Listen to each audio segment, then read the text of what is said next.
அகழ்வாரை தாங்கும் புவியே, செந்தமிழ் மொழியே, தேன் சுவை தமிழே, இங்கு கூடியிருக்கும் அவையே, அவையில் வீற்றிருக்கும் எங்கள் பள்ளி புரவலர் திரு முத்து ஐயா அவர்களுக்கும், எங்கள் பள்ளி தாளாளர் மற்றும் செயலாளர் திருமதி வசந்தி சங்கரலிங்கம் அம்மா அவர்களுக்கும், எங்கள் பள்ளி நிர்வாகிகள் திரு சண்முகவேல் ஐயா அவர்களுக்கும், திரு இன்பமணி ஐயா அவர்களுக்கும், எங்களை என்றுமே ஏற்ற பாதையில் ஏற்றிச் சொல்லும் ஏணியாய் திகழும் எங்கள் பள்ளி முதல்வர் மற்றும் துணை முதல்வர் அவர்களுக்கும் என் நன்றியை கூறி, ஏட்டிலே இல்லாத காலத்திலே ஓலை சுவடியிலே வரிகளை வடித்த வார்த்தை வித்தகர், இன்றைய விழாவின் கதாநாயகர் திருவள்ளுவரை முன்னிலை நிறுத்தி உங்கள் அனைவருக்கும் என் முதற்கண் வணக்கத்தை கூறி சக்தியின் வள்ளுவத்தை வலிமையுடன் ஆரம்பிக்கிறேன். எனக்கு முன்னாடி ஒரு 6 குழந்தைங்க பேசினாங்க. சரி, நமக்கு உடம்பு சரியில்லைன்னா மருத்துவர்கிட்ட ஆலோசனை கேட்க போவோமா? என்ன சொல்லுவாங்க? மருந்தெல்லாம் எழுதி கொடுத்துட்டு ஒரு 6 சாப்பாடு உங்களுக்கு சேர்த்துக்கிட்டா உங்கள் உடம்புக்கு ரொம்ப நல்லதுன்னு சொல்லுவாங்க. ஒரு 4 சாப்பாடு உங்கள் சாப்பாட்டில் சேர்க்காதீங்க, இது ஒத்துக்காதுன்னு சொல்லுவாங்க. ஆனால் நம்ம என்ன செய்வோம்? வீட்டுக்கு வந்து அந்த 6ஐயும் சாப்பிடுவோம், சாப்பிடக்கூடாதுன்னு சொன்ன அந்த 4ஐயும் சேர்த்து சாப்பிடுவோம். அதே மாதிரி எனக்கு முன்னாடி பேசின 6 மாணவர்கள் எப்படி இருக்கணும்னு அழகா முத்து முத்தா சொல்லிட்டு போயிட்டாங்க. எவ்வளோ பெரிய மனசு பாருங்களேன் அவங்களுக்கு.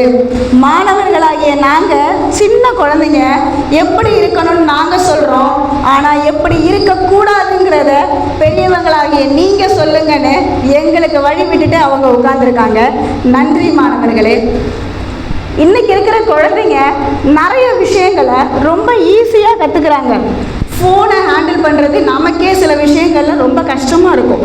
ஆனால் என் தங்கச்சி பையன் கேஜி தாங்க படிக்கிறான். அவனுக்கு ஃபோனில் டைப் பண்ண கூட தெரியாது. ஆனால் வாய்ஸ் சர்ச்சில் போய் அவனுக்கு பிடிச்ச கார்ட்டூனை போட்டு பார்க்குறான். ப்ளே ஸ்டோரில் போய் அவனுக்கு வேணுங்கிற கேமை இன்ஸ்டால் பண்ணி கேம் விளையாடுறான். இதெல்லாம் அவன் எங்கேருந்து கற்றுக்கிட்டான்? இப்போ இருக்கிற சமூகத்திடமிருந்து, சுற்றி இருக்கிறவங்க பெரியவங்க செய்கிறதுல இருந்து. ஆனால் பெரியவங்க செய்கிறதுல எது தப்பு எது சரின்னு தெரியாமல் குழந்தைங்க எல்லாம் அதை ஃபாலோ பண்ணணும்னு ட்ரை பண்ணுறாங்க.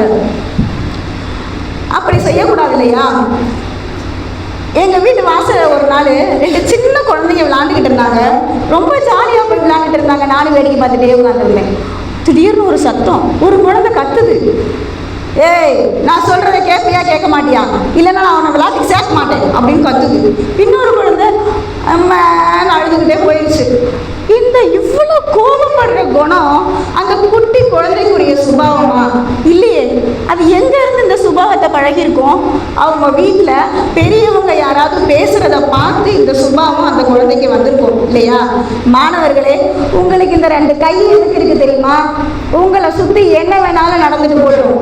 ஆனால் உங்களுக்கு தேவையில்லாத விஷயம் அந்த இடத்துல நடக்குதுன்னா நீ அதை பார்க்காத, கண்ணை மூடிக்கோ. உனக்கு தேவையில்லாத யாராவது பேசுகிறாங்க, தராதரம் இல்லாமல் பேசுகிறாங்கன்னா பதிலுக்கு பதில் பேசாத, வாயை மூடிக்கோ. உனக்கு தேவையில்லாத விஷயங்கள் அங்கே நடக்குதா, கேட்காத, காதை மூடிக்கோ.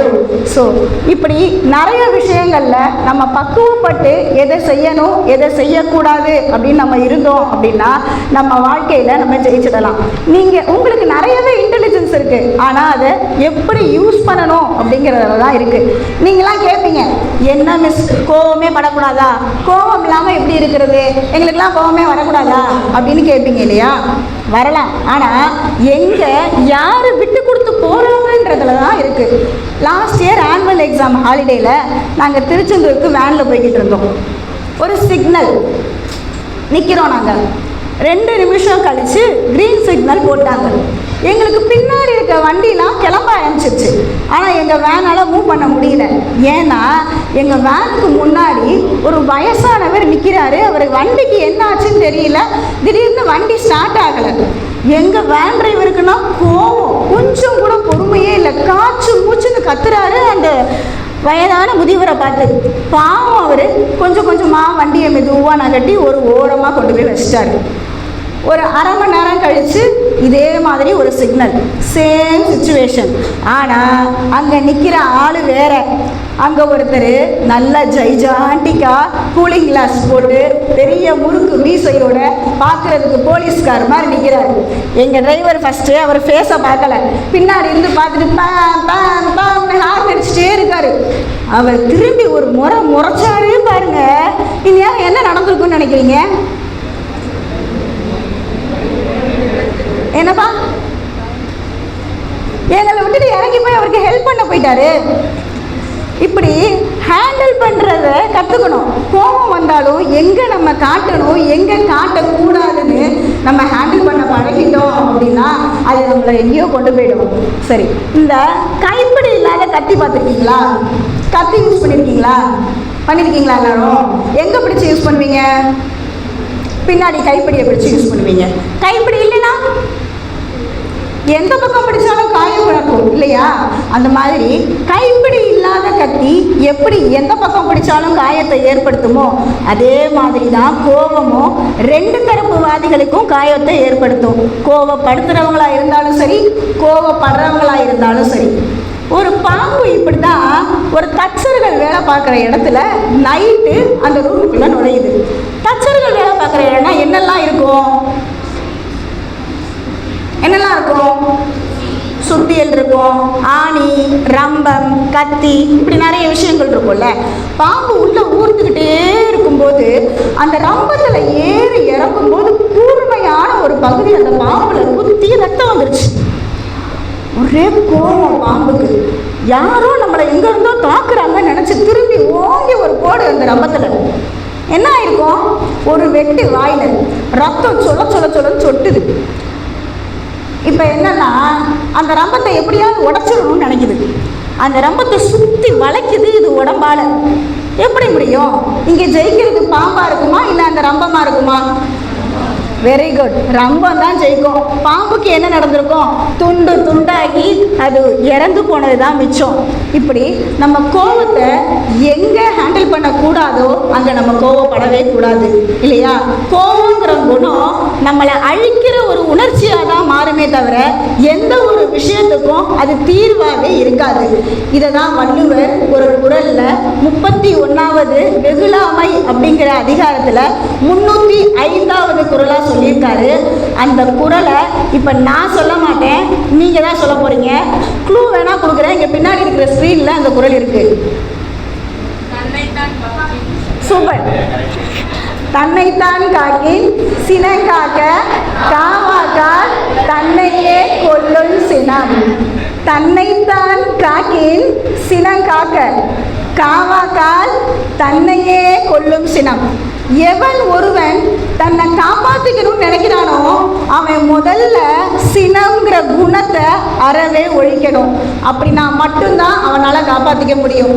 அப்படி சினங்கிற குணத்தை அவன் ஒழிக்க முடியலை அப்படின்னா அவனே அழிஞ்சு போயிடுவான். அப்படிங்கிறதுக்கு இந்த பாம்பு கதை ஒரு நல்ல உதாரணம் இல்லையா? எப்படி நெருப்பு சில நேரங்களில் நம்ம சுற்றி இருக்கிற எல்லாத்தையும் அழிச்சிடும், அந்த மாதிரி தான் கோபமும் சில நேரங்களில் நம்மளை சுற்றி இருக்க எல்லாத்தையுமே அழிச்சிடும். கோபப்படாதீங்க. கோபப்பட்ட வார்த்தைகளை கோடி கணக்காக கொடுத்தாலும் கோர்த்து அள்ள முடியாது. வீசிய வார்த்தைகளை தேடி திரிஞ்சாலும் திரும்பி பெற முடியாது. உன் கோபத்தால் பார்த்து காட்டின பாசம் கூட பஞ்சா பறந்து போயிடும். உன்னை சுற்றி இருக்கிற நண்பர்கள் கூட நேரம் பார்த்து விலகிடுவாங்க. அதனால் கொஞ்சம் பொறுமையாக இருங்க. ஆறுன கொஞ்சம் கஞ்சி பழங்கஞ்சின்னு சொல்லுவாங்க, கேள்விப்பட்டிருக்கீங்களா? அதே மாதிரி தான் கோபமும் கொஞ்சம் பொறுமையாக இருந்தீங்கன்னா சரியாக போயிடும். கோபங்கிறது நம்மக்கிட்ட தேவையில்லாத குணம். If you have a hanger you will be in danger because both word have only one letter difference. குணம் கோபம் இருக்கிறவங்க இடத்துல தான் குணம் இருக்குன்னு சொல்லி பட்டிருக்கோமா? நிறைய பேர் சொல்லுவாங்கப்பா அவன் கோவப்படுவான், அடுத்த நிமிஷம் பேசிடுவான், சரியா போயிடும். கோவம் எங்கே இருக்கும் அங்கே தான்ப்பா குணமும் இருக்கும் அப்படின்னு சொல்லுவாங்க. அதெல்லாம் நம்பாத. பொய் சொல்கிறாங்க, ரெஃப்ரி பொய் சொல்கிறாங்க. அது கிடையாது. கோபம் இருக்கிறவங்க குணப்படுத்த வேண்டியவங்க. கோபம் இல்லாதவர்கள் உயர்ந்த குணத்தை உடையவர்கள். கோபம் உடையவர்கள் குணப்படுத்த வேண்டியவர்கள். கோபம் இல்லாதவர்கள் உயர்ந்த குணத்தை உடையவர்கள். நம்ம குணப்படுத்த வேண்டியவங்களா இருக்க போறோமா இல்ல உயர்ந்த குணத்தை உடையவர்களா இருக்க போறோமா? Very good. நம்ம உயர்ந்த குணத்தை உடையவர்களா மட்டும்தான் இருக்கணுங்கிறத கூறி, தன்னைத்தான் காக்கின் சினம் காக்க, காவாக்கால் தன்னையே கொல்லும் சினம்னு என் குரலை மறுமுறை மனதில் நிறுத்தி வாய்ப்பளித்தமைக்கு நன்றி கூறி விடைபெறுகிறேன். நன்றி, வணக்கம்.